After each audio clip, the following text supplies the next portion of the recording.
বেশি ঝামেলা করলে 7 সিস্টার উড়িয়ে দেব, তার পেছনে কি খুঁটি আছে আপনি জানেন না। ও যদি এই মুহূর্তে চাপ দিয়ে বলে যে ভারত যারে নিয়েছেন বধূ হিসাবে ফেরত দেওয়া লাগবে কালকের ভেতরে, কারণ এ কথা তো ওর কথা না, এ কথা ওকে বলাচ্ছে, ভারত বাধ্য হবে 24 ঘন্টার ভেতর ফেরত দিতে। 24 ঘন্টা লাগবে না, 24 মিনিটে ফেরত পাঠাবে। এইরকম একটা লোক, আর আপনি আন্দাজে এখান থেকে ফতোয়া দেন। বাবা ঘাবড়াবেন না, কিসের ঘাবড়াবেন না?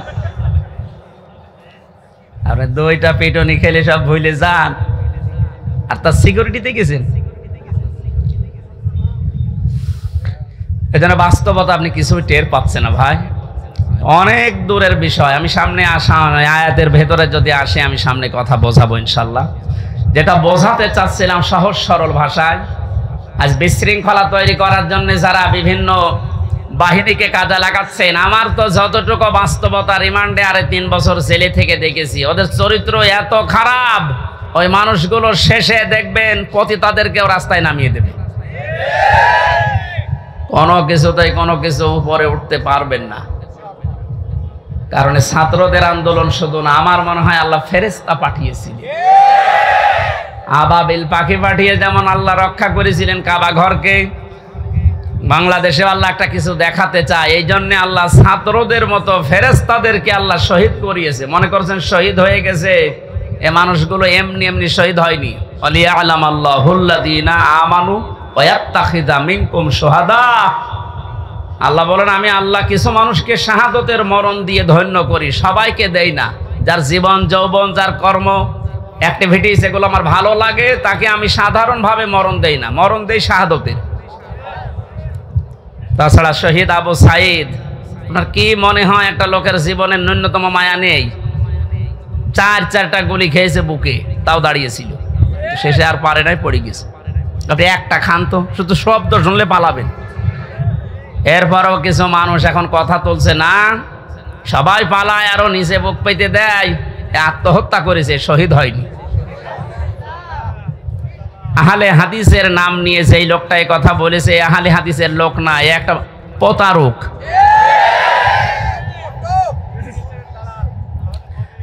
আহলে হাদিসের এই যে রাজশাহীর গদাগাড়ির অধ্যাপক মজিবুর রহমান, ওনার সাথে আমি উমরায় ছিলাম রমজানে, কি উনি আহলে হাদিস না? আপনি উল্টা পাল্টা ধারণা করবেন আহলে হাদিস নাম হলে না, ওগুলো দালাল। এ কি রফিক নামে নাকি যেন কি বিন বিন বিন বিন বিন। আমি 2টা তথ্য বলছি, হয়তো শুনেছেন আপনি, কিন্তু এভাবে শোনেননি, ভালো করে খেয়াল করেন। যারা এগুলো ধারণা করেন বলেন মুখ দিয়ে, খুব সাবধান। ওয়ালা তাকুলু লিমান ইয়কতালু ফি সাবিলিল্লাহি আমওয়াত বাল আহইয়াউ ওয়ালাকিন লা তাশউরুন।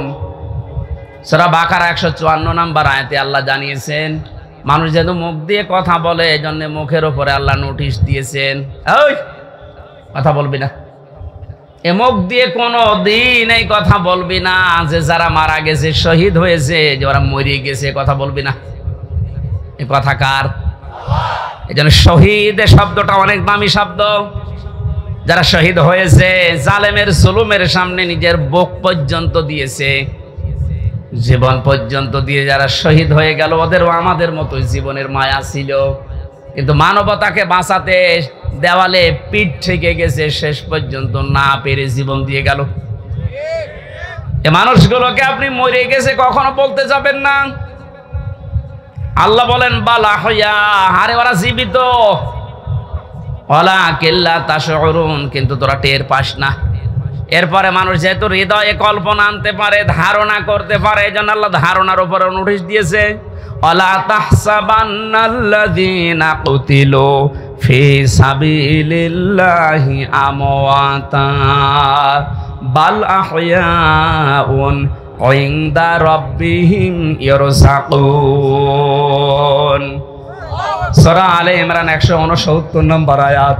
তাফসীরে ফি জিলালিল কোরআনের ব্যাখ্যাটা ব্যাপক লেখা আছে, আমি সামিরাইজ করে বলছি।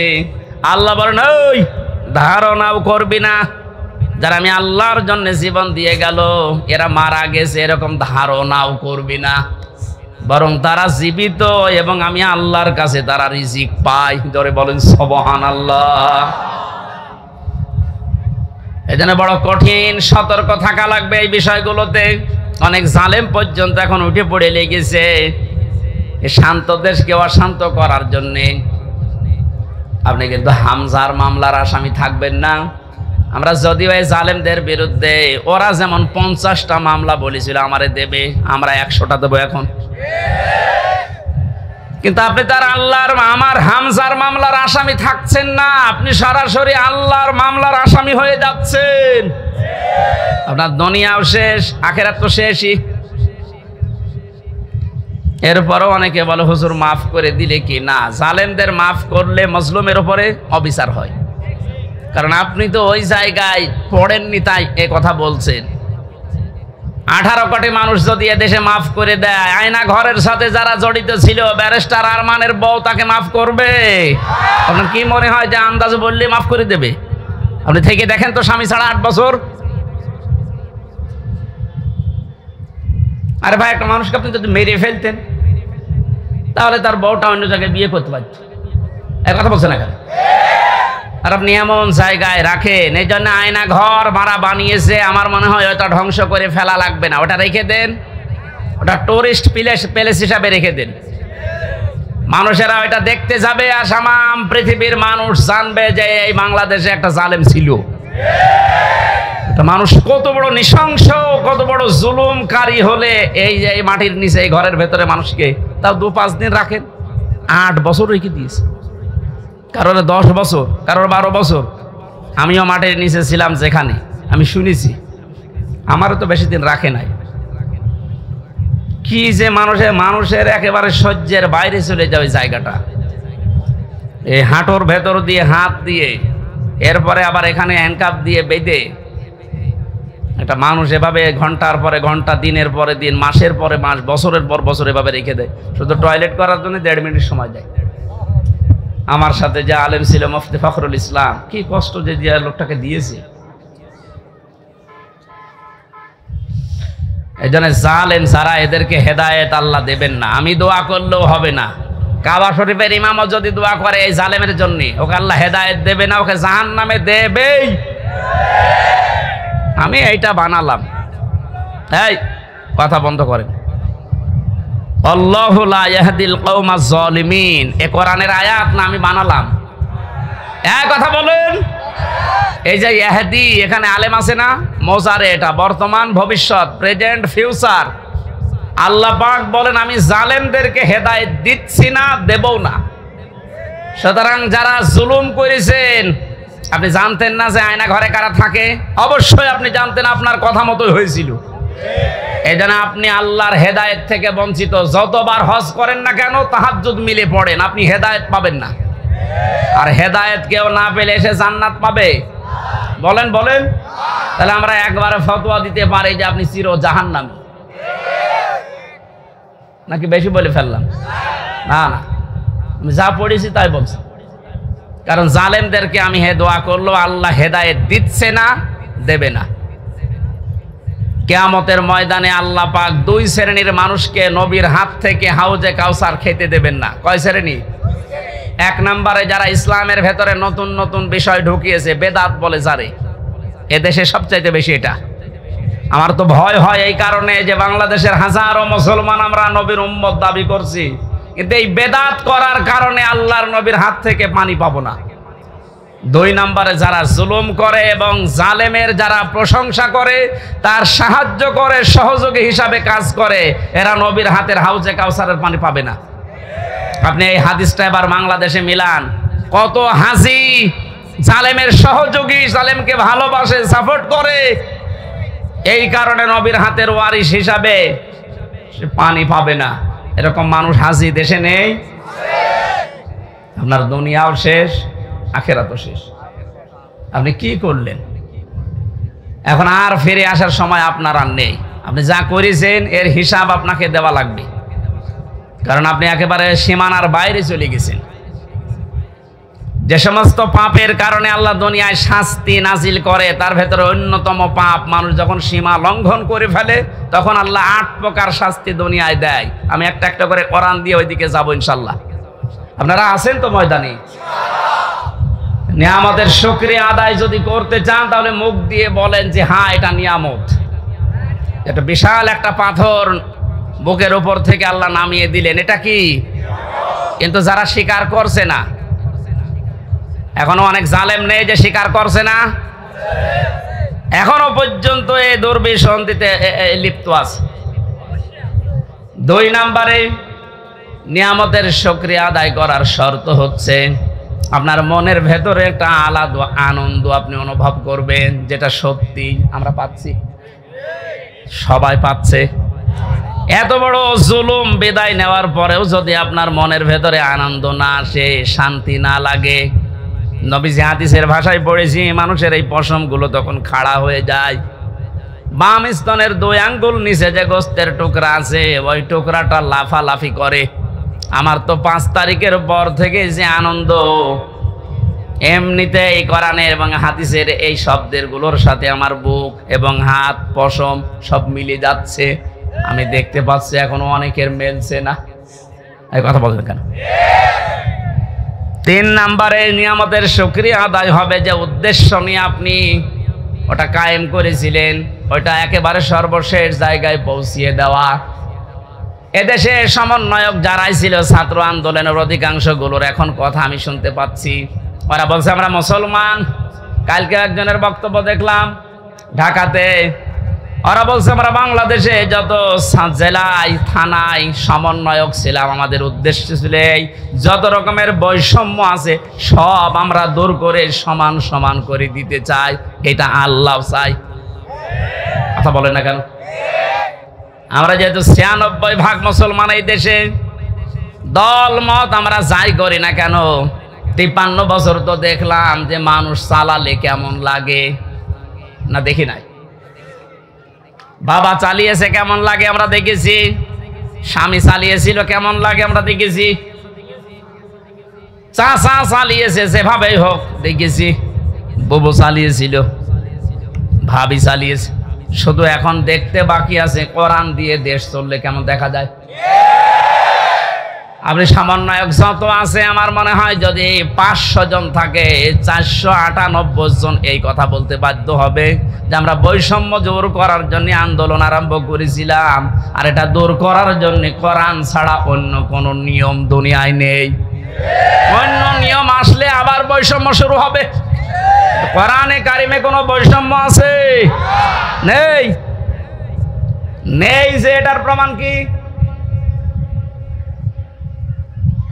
আফালা ইয়াতাদাব্বারুনাল কুরআন ওয়ালাউ কানা মিন ইনদি গায়রিল্লাহি লাওয়াজাদু ফীহি ইখতিলাফান কাসীরা। এটা বৈষম্য বিরোধী আয়াত। আল্লাহ পাক বলেন সূরা নিসার 82 নম্বর আয়াতে আছে 5 পারার 10 পৃষ্ঠা 3 নম্বর লাইনে রব্বুল আলামিন বলেন কি হয়েছে তোদের, আমার কোরআন নিয়ে কেন চিন্তা ভাবনা করো না? আমি কোরআনে এমন কোন বক্তব্য দেইনি যে একটার সাথে আরেকটা মেলে না। আল্লাহর কোরআনে আপনি এমন কোন বক্তব্য পাবেন না যে আজকে দিলাম এই 2 দিন পরে ওইটার সাথে আর আগের কথার মিল নেই, এমন কোন বক্তব্য কোরআনে আছে? আরো জোরে বলেন। সুতরাং এই দেশে যে বৈষম্য সত্যি সত্যি আমরা দূর করে নিয়ামত যে এটা প্রমাণ করতে চাই। সময়ের এখন সবচাইতে বড় দাবি হচ্ছে আল্লাহর কোরআনকে এখন এই দেশে কায়েম করা। এইটার বিরুদ্ধে আছেন কারা? হাত তোলেন তো।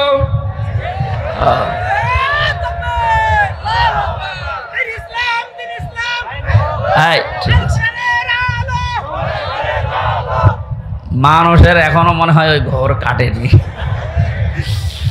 আমার মনে হয় আমান আজমি ভাই এই যে জেল কি আয়না ঘর থেকে এসে এখনো যেমন স্বাভাবিক হতে পারেনি, ব্যারিস্টার আরমান আয়না ঘরে 8 বছর থাকার পরে এখনো উনি স্বাভাবিক হতে পারেনি। আমিও জেলখানায় 3 বছর, আমি এখনো স্বাভাবিক না। এখন ওই দেশের আমার মনে হয় জনগণ এখনো স্বাভাবিক হয়নি, মনে করছে 5 তারিখের আগে আসি না। এখন আর 5 তারিখ নেই, এখন 29 তারিখ। কত বলেন বলেন? যেন এর দাবি এখন এইটা, যেহেতু বৈষম্য দূর করার জন্য, সংস্কার করার জন্য সব জায়গায় কাজ চলছে, সবচাইতে বড় সংস্কার হবে এখন যে জালেমগুলোর কারণে পুলিশ বাহিনীর বদনাম হয়েছে, ওদেরকে প্রকাশ্যে যা ভালো লাগে ওরা করা দরকার। সব পুলিশের দোষ আছে? কখনো না। হাতে গোনা কয়েকটা জালেমদের দোষও যারা ছিল, বিশেষ করে আমার রিমান্ডে যে কয়েকজন ছিল, আমি তো অন্যগুলোর খবর ভালো জানি না, এদের আমি চিনি। আমি আকিস গ্রুপে চাকরি করতাম, 8 দিন হাসপাতাল। এই শয়তানরা আমারে তুলে নিয়ে টাকা খাবে বলে ওই মালিককে এখন এই 5 তারিখের আগেও টাকা নিয়েছে। আমার মামলার আয়োজক ছিল মিজানুর রহমান, এই মাদারীপুরে ট্যাকের হাটে বাড়ি। এরে খুঁজে বেড়াচ্ছে, যদি পায় এরে পিটিয়ে মেরে ফেলবে। আমার কুষ্টিয়াতে আমাদের সামনে 14 জন মানুষকে একদিনে মেরেছে, 5 তারিখে একদিনে। দারোগা সাহেব আলী, কুষ্টিয়ার মানুষ যদি ওর চেহারা পায় কি সে করবে মানুষ, কারণ যারা মারা গেছে সব আমার বাড়ির আশপাশে।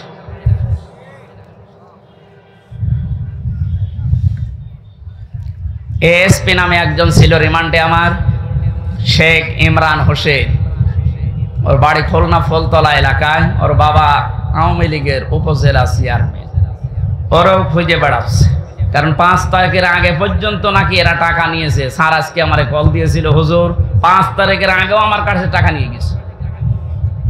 এখনো যদি 5 তারিখ না আসতো মনে হয় আরো টাকা চাইতো। সুতরাং ওদেরকে আপনি ক্ষমা করবেন কি, কোন জিনিস দেখে? এই শয়তানগুলোর কারণে আজ হাজার হাজার পুলিশ এখনো পর্যন্ত ভয়ে আছে, বের হচ্ছে না বাইরে। এই জন্য বাহিনীর সবার দোষ না, যাদের দোষ এইগুলোকে এখন এই বাহিনীর সামনে এনে দেওয়া দরকার, যে নে যা পারবি ফুটবল খেল। কালকে ইনোরে একটা লাথি দেয়নি একজন? সম্মানিত ভাইরা, আমি যেটা বোঝাতে চাচ্ছিলাম, যেহেতু সংস্কার আরম্ভ হয়েছে আর এইটা করার জন্য ওনারা আন্দোলন করেছিল, সুতরাং সংস্কার খুব তাড়াতাড়ি করেন, নয়তো জালেমরা কিন্তু বসে নেই। ওরা একটা একটা করে ইস্যু তৈরি করবে, আবার অশান্ত করার চেষ্টা করবে। ডক্টর মোহাম্মদ ইউনূস বারবার বলছে, ভাইরা আমার সময় দিন, আমাকে কাজ করতে দিন। আপনাদের এই 17 বছরের জঞ্জাল আমি এই 17 দিনে শেষ করে ফেলবো, একটু সময় দিন আমারে। আর এর ভেতরে আমার কাজ চেয়ারে বসে কাজই করতে দেন না, খালি এইটা ওইটা ওইটা আমার বাড়ি ঘেরাও। তা আপনি ওনার বাড়ি ঘেরাও করে কি করবেন? ওনারে তো পেছনে যারা খুঁটি দিয়ে রেখেছে তারা তো আর এই বাড়ি ঘেরাও কিছু মনে করে না। এই জন্য এই সমস্ত ছোটখাটো কাজ করে আপনি টার্গেটে পড়ে যেন না। সংস্কার যখন চলছে, বাংলাদেশের যত ডিসি আছে, এসপি আছে, টিওনো আছে, ওসি আছে, যারা জালেমদের সহযোগী ছিল, সবাই না, যারা ছিল ইমিডিয়েট তাদেরকে এই মুহূর্তে বাধ্যতামূলক বাদ দিয়ে দিল। কারণ এরা যদি একটু ফাঁক ফকড় পায় ওরা কিন্তু অনেক কিছু করে ফেলবে। এই জন্য আমাদের উচিত হচ্ছে তাড়াতাড়ি করে এই সংস্কারগুলো খুব তাড়াতাড়ি আরম্ভ করা। ডক্টর আসিফ নজরুল সাহেব উনি ঘোষণা কালকে দিয়েছে যে খুব তাড়াতাড়ি এটা করা হবে, একটু তাড়াতাড়ি করেন, নয়তো এখনো ঝামেলা কাটছে না। আমরা নিয়ামতের শুকরিয়া আদায়, যে 3টা পদ্ধতি শুনলাম, মুখে স্বীকার করা, অন্তরে আনন্দ পাওয়া, আর যে উদ্দেশ্য নিয়ে এটা করেছে ওই উদ্দেশ্যটা এখন এই সংস্কারের মাধ্যমে কায়েম করা। আল্লাহ আমাদেরকে এভাবে নিয়ামতের শুকরিয়া আদায় করলে আমরা যেটা চাই ওইটা আল্লাহ আরো বাড়িয়ে দেবে। ওয়ালাইন কাফারতুম, যদি না শুকরি করেন, যদি না বোঝার ভান করে থাকেন, যদি এবার ভুল করেন, এই ভুল কিন্তু আর শুধরানোর জায়গা থাকবে না। আর ইন্না আযাবিলা শাদীদ, আল্লাহর আযাব শাস্তি বড় কঠিন। আল্লাহ তুমি আমাদেরকে এই আয়াতটা এক্ষুনি বাস্তবে মেনে নেওয়ার তৌফিক দাও, বলেন আমিন। দরুদ আর সালাম পড়ি আমাদের নবী মুহাম্মদ রাসূলুল্লাহর উপরে সাল্লাল্লাহু আলাইহি ওয়াসাল্লাম। আমার আজকের আলোচনার বিষয় হচ্ছে এই যে আযাব গজবগুলো একটা একটা করে এখনো থামছে না, আসতে আছে। এগুলোর কারণ ব্যাখ্যা করব আজকে কোরআন দিয়ে। সূরা রুম 41 নম্বর আয়াত। কত নাম্বার? আল্লাহ রাব্বুল আলামিন বলেন, আউযু বিল্লাহি মিনাশ শাইতানির রাজিম, বিসমিল্লাহির রহমানির রহিম।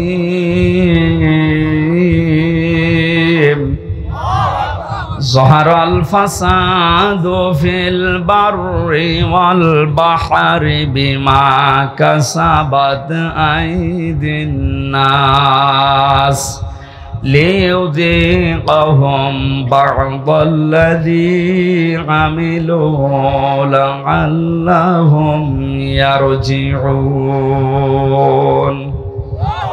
সাদাকাল্লাহুল আযীম।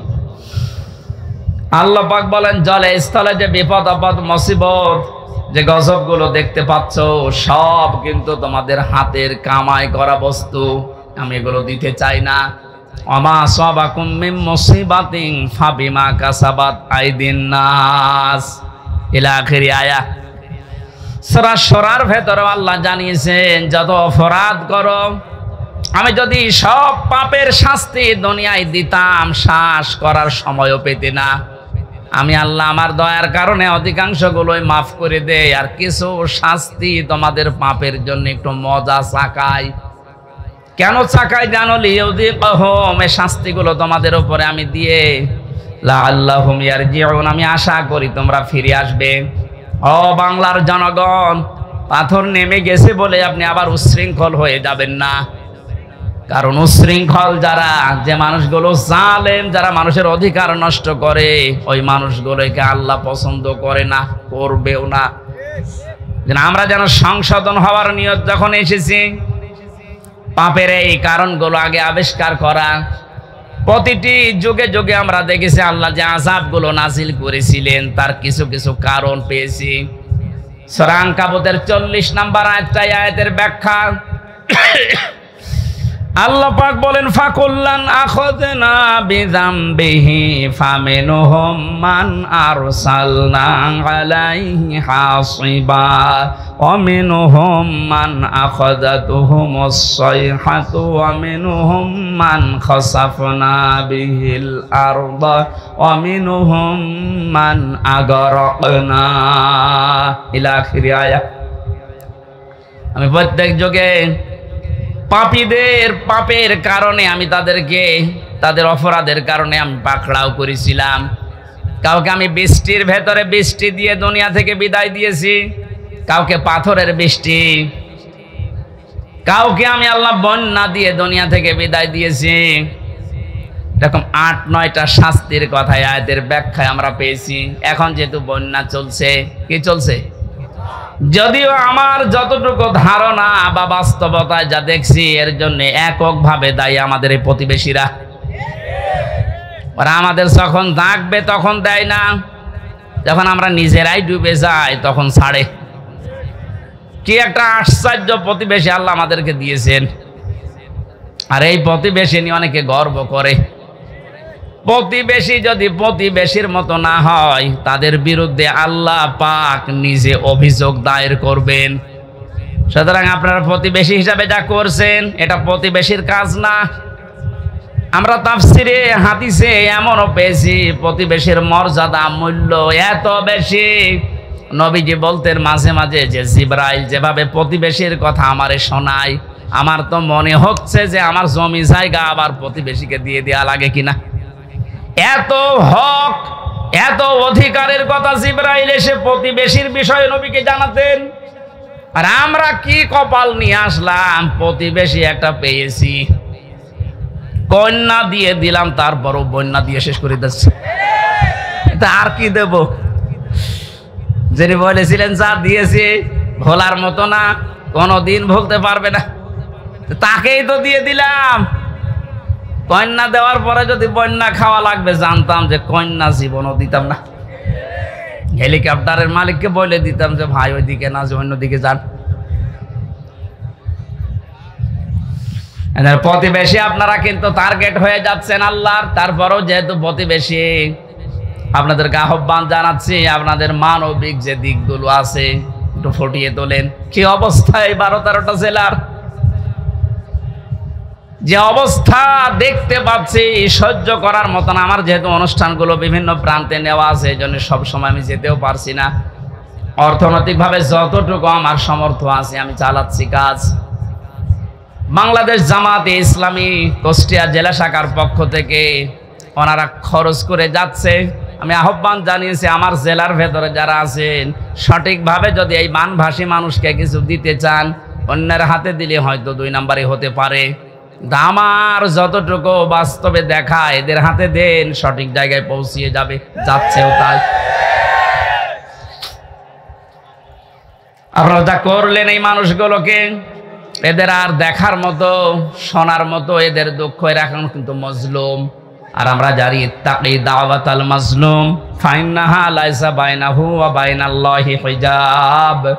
আল্লাহ পাক বলেন পৃথিবীর মানুষেরা আর যাই করো না কেন, মজলুমের বরদুয়া থেকে নিজেকে বাঁচিয়ে রাখবা। খুব ভয়ঙ্কর বিষয়টা। মজলুম সে যে কেউ হতে পারে, ও যদি সত্যিই মন থেকে এই জুলুমের কারণে কিছু বলে, আল্লাহ কিন্তু সত্যি সত্যি ওটা ফেরত দেয় না, সঙ্গে সঙ্গে কবুল করে নেয়।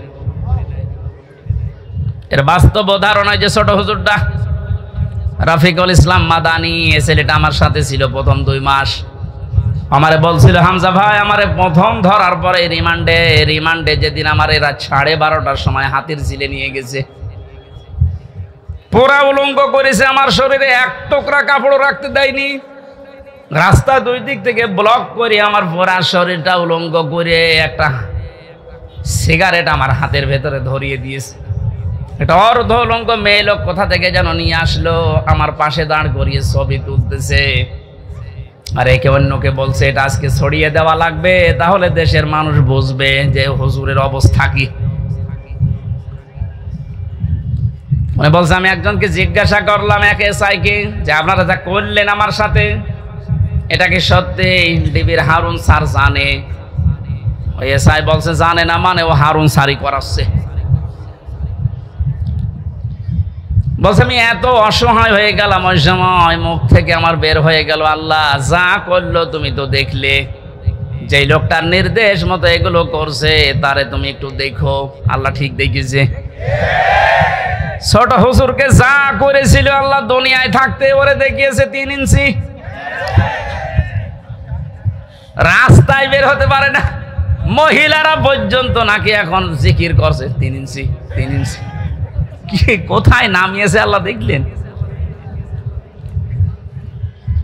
এই জন্য রেকর্ড হচ্ছে, এই জন্য যারা প্রতিবেশী আছেন খুব সতর্ক থাকেন।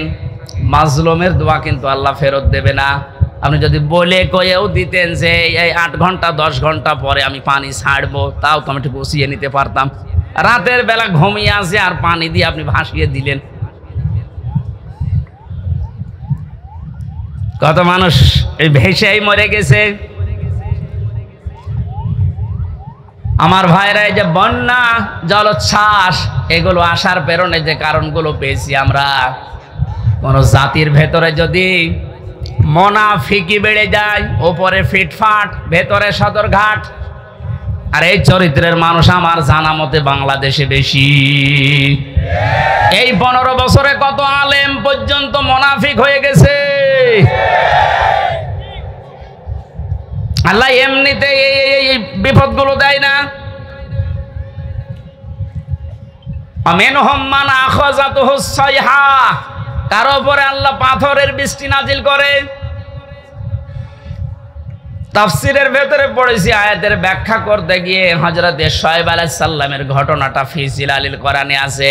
ওয়া ইলা মাদিয়ানা খাহুম শুআয়বা ক্বালা ইয়া কওমি ইবুদুল্লাহা মা লাকুম মিন ইলাহিন গায়রু, ইলা আখিরি আয়াত।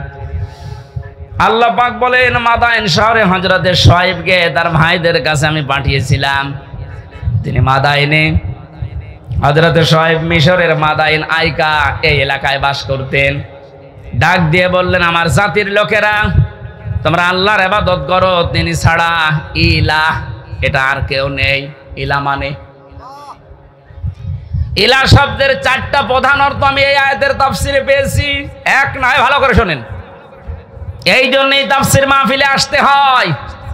আলেমগুলো খেলা করার জন্য এখানে বসে নেই, ওনারা জানে না। এই গুরুত্বপূর্ণ কাজ বাদ দিয়ে ওনার মতো মানুষেরা যদি মোস্তফা আমিন বসে থাকতে পারে, আপনি কি হয়েছেন বলেন তো? ইলা শব্দের যে ব্যাখ্যা দিচ্ছে এবার নিজের জীবনের সাথে মিলাবেন। আল্লাহ রাব্বুল আলামিন জানিয়েছেন প্রতিটি নবীর যে দাওয়াতের পদ্ধতি ছিল, আমি কিছু কিছু কোরআনে কোট করেছি। তার ভেতরে শুআয়ব আলাইহিস সালাম একজন। তিনি জাতির লোকদেরকে বলেছিলেন, জাতির লোকেরা আল্লাহর ইবাদত করো, তিনি ছাড়া ইলাহ নেই। কি নেই? আমরা যেহেতু নবীর ওয়ারিস, নাকি মানেন না? এক কথা বলেন না কেন? আমি তো প্রথমেই বলেছিলাম রাজনৈতিকভাবে আমি একটা দলকে ভালোবাসি, সাপোর্ট করি, সহযোগিতা করি, কিন্তু এটা তো ওইটা না। আমি জাতির লোককে এখন বাঁচাতে চাই, ওইরকম মন নিয়ে কথা বলছে। আমি নবীর ওয়ারিস হিসাবে এখন দায়িত্ব পেয়েছি। আল্লাহ পাক যে জানিয়েছে নবীদের এই কাজ ছিল, আমরা নবীর ওয়ারিস হিসাবে আমাদের একই কাজ। ওনারা যেটা বুঝিয়েছিল ওইটাই বোঝাচ্ছে, জাতির লোকেরা আল্লাহ ছাড়া কারো ইবাদত করা যাবে না, তিনি ছাড়া কোনো ইলাহ নেই। কি নেই? আরো জোরে বলেন। ইলাহ শব্দের ব্যাখ্যা বললাম কয়টা? 4টা। বলেন বলেন। 1 নম্বরে ইলাহ মানে আল্লাহ পাক বাদ দিয়ে আইন তৈরি করার ক্ষমতা কারো নেই, এই জন্য আল্লাহ ইলাহ। আল্লাহ কি? এটা যতদিন পর্যন্ত আপনি না মানবেন আমি দাওয়াত দিতেই থাকবো আপনাকে, কারণ আপনি এখনো পর্যন্ত ক্লিয়ার না। আইন তৈরি করার দায়িত্ব দুনিয়ার কারো হাতে আল্লাহ ছেড়ে দেয়নি, এটা আল্লাহর হাতে। কারো হাতে ছেড়ে দিলে সে নিজের দলীয় কায়দায়, নিজের ব্যক্তিগত কায়দায়, নিজের স্বার্থে, দলীয় স্বার্থে ওইটা বানাইতো। কথা বলেন না কেন? আল্লাহকে ওই রকম এই কথা বলেন। আল্লাহ রাব্বুল আলামিন যেন সবার জন্য উপকার হয় এমন আইন তৈরি করেন, এই জন্য আইনের বিষয়টা আল্লাহ কাউকে ছেড়ে দেয়নি। রব্বুল আলামিন বলেন, হে নবী, মানুষেরা হয়তো আপনাকে মাঝে মাঝে জিজ্ঞাসা করতে পারে, ইয়াকুলুনা হাল্লানা মিনাল আমরি মিন শাইইন কুল ইন্নাল আমরা কুল্লাহু লিল্লাহ। সূরা আলে ইমরানের 154 নম্বর আয়াতের মাঝের অংশে আছে 4 নম্বর পারার 9 নম্বর পৃষ্ঠা 3 নম্বর লাইনে। এরপরে আপনি ফতোয়াবাজি করেন, দেখে নেন যান। আল্লাহ বলেন, মানুষ যদি জিজ্ঞাসা করে যে আইন তৈরি করবো, আমাদের কোনো ক্ষমতা, কোনো অধিকার, পাওয়ার আছে? আল্লাহ বলেন, আপনি ফতোয়া দেন যে না, এটা শুধুমাত্র আল্লাহর দায়িত্ব। কার? জাতির লোকেরা এটাই তো বোঝাতে সে কুষ্টিয়া থেকে এসেছে যে আল্লাহর আইন বাদ দিয়ে কারো আইন মানা যাবে না, এমনকি মা বাবার আইনও মানা যাবে না। হ্যাঁ, ঠিক আছে তো? না না, এই ছেলে, এই যে হুজুর, বলেন তো মা বাবার আইন মানা জায়েজ আছে না নেই? আন্দাজ বলেন কেন? أقضى ربك ألا تعبدوا إلا إياه وبالوالدين إحسانا। সূরা বানী ইসরাঈলের 24 নম্বর আয়াতে 22 নম্বর আয়াতের প্রথম অংশে আছে, আল্লাহ পাক বলেন, আমি রায় দিলাম, আমি ফতোয়া দিলাম, সিদ্ধান্ত নিলাম, কার্যকর করে দিলাম, লিখে দিলাম, ফায়সালা করে দিলাম, আর কোনো নড়নচড়ন নেই, কোনো পরিবর্তন হবে না। ওয়াকযা রাব্বুকা, তোমার রব ফায়সালা দিয়েছে, আল্লাহ তা'বুদু ইল্লা ইয়া, সে আল্লাহ ছাড়া কারো ইবাদত করা যাবে না। ওয়াবিল ওয়ালিদাইনি ইহসানা, 2 নম্বরে মা বাবা যাদের আছে তাদের সেবা করা লাগবে। এই আয়াত দ্বারা মাসলা বের হয়, আল্লাহর আইন মানা ফরজ আর মা বাবার সেবা করা ফরজ। আইন মানা ফরজ না। ও বাংলার মুসলমানেরা এবার বিবেককে প্রশ্ন করেন, আল্লাহর পরে মা বাবার স্থান, তাদের আইন মানা জায়েজ নেই, তাদের সেবা করা ফরজ, তাদের পেছনে সাধ্যমতো খরচ করা ফরজ। কথা বলেন না কেন? মা বাবার আইন মানায় যদি ফরজ না হয়, কোন মহারথী আছে যে আইন বানিয়ে দিলে মানা লাগবে? যারা আছে মানুষ হয়ে মানুষের তৈরি করা আইন মানার জন্য চেষ্টা চালাচ্ছেন, এখনো আপনি কুকুরের চাইতেও খারাপ। একটা কুকুরের আইন মানে মানুষ হয়ে, এরপরও আপনি মানুষের আইন তৈরি করার জন্য, তাদের আইন প্রতিষ্ঠার জন্য এখনো যদি কাজ করেন, সংগ্রাম করেন, টাকা পয়সা খরচ করেন, আপনি কিয়ামতে যখন উঠবেন মরণের পরে আপনার এই আকার থাকবে না, কুকুর হয়ে উঠবেন। এটা আমি বানালাম। হ্যাঁ, সূরা রহমানের ভেতরে আছে ইউরাফুল মুজরিমুনা বিসিমাহুম ফায়ুখাযু বিন-নাওয়াসি ওয়াল আকদাম। আমি লম্বা করে দলিলগুলো বলতে পারছি না, খুব তাড়াতাড়ি করছি। হযরত শুআয়ব আলাইহিস সালামের জীবনীতে এবার পেয়েছি, তাকে যে পাথরের বৃষ্টি দিয়ে ধ্বংস করে দিয়েছিলেন উম্মতদেরকে। হযরতে শুআয়ব জাতির লোককে বলেছিলেন, জাতির লোকেরা দুইটা কাজ তোমরা বেশি বেশি করো, এই জন্য আল্লাহ এই গজব দিতে যাচ্ছেন, সতর্ক হও। ফাউফুল কাইলা ওয়াল মিজানা ওয়ালা তাবখাসুন নাসা আশিয়াআহুম ওয়ালা তুফসিদু ফিল আরদি বা'দা ইসলাহিহা ইলা আখির আয়াত। এক নম্বরে জাতির লোকের ভেতরে এই কাজটা বেশি ছিল, তারা ওজনে কম বেশি করত।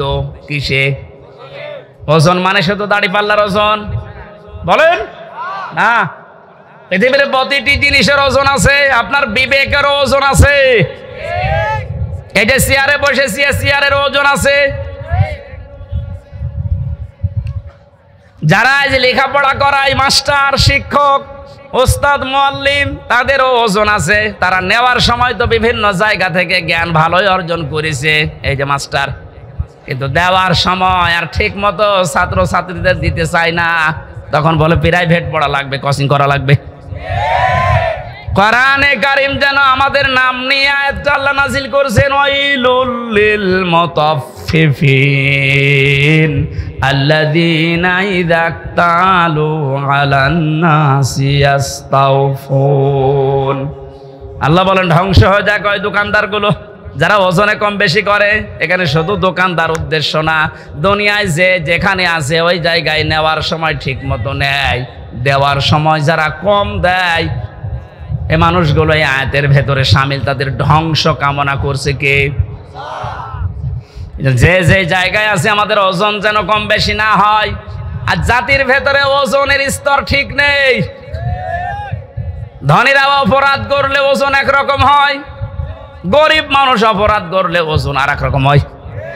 নিজের দলীয় লোক অপরাধ করলে ওজন বিচার একরকম হয়, আর অন্য দলের লোক যদি অপরাধের নাম গন্ধ না শুধু শোনে, সন্দেহ করে, বিচার অন্যরকম হয়। এই জন্যে তো গজব এসেছে। 2 নম্বরে আল্লাহ বলেন, দুনিয়া শান্ত হয়ে যাওয়ার পরে কেউ যেন বিশৃঙ্খলা করার চেষ্টা করো না, যেটা এখন দিন দিন বাড়ছে। এই জন্য আমরা সাবধান হব। এই 2টা কাজ যদি সমাজে, দেশে জারি হয়ে থাকে, আপনি শুধু না, আমিও বাঁচতে পারবো না।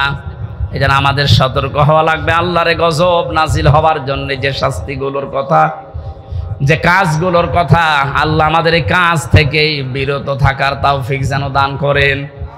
আপনি কার জন্য ওজনে উল্টা পাল্টা করে বিবেককে বিসর্জন দিয়ে, বাম হাতের ইনকাম দিয়ে উল্টা পাল্টা করে টাকা পয়সা আপনি ইনকাম করে রেখে যাচ্ছেন? কার জন্য বলেন? যার জন্য রেখে যাচ্ছেন আপনি একটু ওই জালেমগুলোর দিকে তাকাতে পারেন না? যারাই করেছিল, এই যে নাম দেখেন না, এক একটা ভিসি বানাতে 50 লাখ টাকা নিয়েছে, একটা কলেজের মাদ্রাসার অধ্যক্ষ বানাতে 20 লাখ টাকা নিয়েছে শুধু মন্ত্রী, বাকিগুলো তো আরো আছে। এই মহিলা ধরা পড়ার পরে কত লাথি, গোতা, কিল, ঘষিয়ার গাইল তো আছেই। কি করলো সে? না 8-10 বছর 15 বছর একটু শান্তি পেয়েছে, মন মতো কাজ করেছে। এখন সারাটা জীবন মানুষের ঘৃণা, বরদোয়া আর অপমান নিয়ে বেশি থাকা লাগবে। যে যেখানে আসি ওজনটা ঠিক করেন নাই তো কিন্তু শাস্তি আল্লাহ দিতে 10 বছরও লাগবে না, 10 সেকেন্ডই যথেষ্ট। 8টা শাস্তির কথা আমরা তাফসীর থেকে লিখেছি। হযরত হুদ আলাইহিস সালামের জাতির লোকেরা যে অপরাধ করত, তাদের জন্য যে শাস্তি আল্লাহ দিতেন। যেহেতু আমরা মুহাম্মদুর রাসূলুল্লাহর উম্মত, আমাদেরকে বিশ্বনবী জানিয়েছেন 2টা কাজ থেকে বিরত থাকবা, নয়তো আল্লাহর গজব আযাব অন্যান্য নবীদেরকে যেভাবে ঘিরে ধরেছিল। আমি দোয়া করেছিলাম, আল্লাহ আমার উম্মতকে একবারে ধ্বংস করে দিও না, এই জন্যে আসে না। কিন্তু যদি এগুলো ব্যাপক হারে আরম্ভ হয়, আল্লাহর গজব নাজিল হতে কিন্তু বেশি সময় লাগবে না। আমাদের হাতের কামাইগুলো আমরা বন্ধ করব, বিশেষ করে ওজনটা। আর সব জায়গায় ওজনে কম বেশি করা হচ্ছে। আমরা চেয়ারে বসে ওজনালা কথা বলতে পারি না, আর 15 বছর তো পারি নাই। এখান থেকে একবার হুজুর এদিকে বলেন না ওদিকে বলেন না, ঠিক করেন। তো কি ঠিক করব? ঠিক করতে করতে তো আমরা চলে গেছি গর্তের ভেতরে। কেন্দ্রীয় মসজিদের ইমাম যিনি বাইতুল মোকাররম, তাকান তার দিকে। এই লোকটা পর্যন্ত যদি দালাল হয়ে যায় তো এই দেশে আর কার দিকে ভরসা করবেন? অপমান করে আল্লাহ বিদায়ও দিয়েছেন। যত রকমের ক্ষতি হয়েছে বাংলাদেশে ইসলামের এবং মুসলমানদের, বিশেষ করে ইসলামপন্থী ওদার যারা, তাদের সবচেয়ে বেশি আমার মনে হয় ক্ষতি হয়েছে এই দালালপন্থী আলেমগুলোর কারণে। কারণ নেক্সট সূরাতে ধোঁকা দিত এরা মানুষকে, আর আমাদেরকে মাঝে মাঝে জেলখানার ভেতরে ফতোয়া পাঠাতো। এত বেশি বোঝার দরকার কি? দেশি হুজুর আর নেই, হুজুর আছে ওইভাবে চেপে রাখার অভ্যাস আমার নেই। যা পড়েছি যা বুঝেছি ওটা কোরআনে যে ফোর্সে আল্লাহ দিয়েছে ওটা বলতেই থাকবো মরণ পর্যন্ত। আল্লাহ এমন কোন গণা, এই ওজনটা আমরা যেন প্রত্যেকে ঠিক করি, কোন জায়গায় যেন বিশৃঙ্খলা না হয়, চেপে ধরবেন। যে যেখানে আছেন বিশৃঙ্খলা তৈরি হওয়ার আশঙ্কা থাকলেই ওরা যদি ডালে ডালে চলে, আমাদেরকে পাতায় পাতায় চলা লাগবে, যে স্বাধীনতা কিন্তু আবার হারিয়ে যাবে। আল্লাহ বাস্তবতায় তুমি আমার কোরআনের আয়াত যেভাবে নাজিল করেছো ওইভাবে বোঝার তৌফিক দাও। আল্লাহুম্মা আমিন।